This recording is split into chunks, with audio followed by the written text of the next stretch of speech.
తమిళనాడు రాజకీయాల్లో ఇప్పుడు ఒక జ్యోతిష్కుడు హాట్ టాపిక్గా మారిపోయాడు. హీరో నుంచి రాజకీయ నాయకుడిగా మారిన విజయం గురించి ముందే సునామీ విక్టరీ వస్తుందని చెప్పిన రాధన్ పండిట్ పేరు ఇప్పుడు సోషల్ మీడియాలో వైరల్గా మారింది. టీవీకే విజయంపై ఆయన చేసిన అంచనాలు నిజమయ్యాయట్టు చర్చ జరుగుతోంది. 4 దశాబ్దాలుగా జ్యోతిష్యం, న్యూమరాలజీ రంగాల్లో ఉన్న రాధన్ పండిట్ తమిళనాడు ఎన్నికల ముందు నుంచే విజయ్ భారీ రాజకీయ శక్తిగా ఎదుగుతారని చెబుతూ వచ్చారు.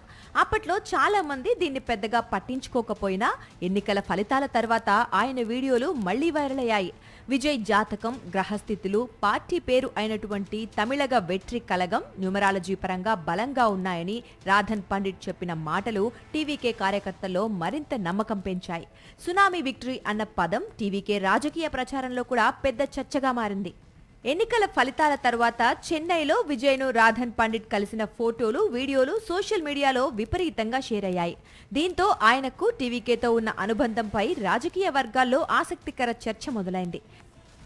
టీవీ డిబేట్లలో కూడా ఆయన తరచూ కనిపిస్తూ జ్యోతిష్య విశ్లేషణలతో పాటు రాజకీయ వ్యాఖ్యలు చేస్తున్నారు.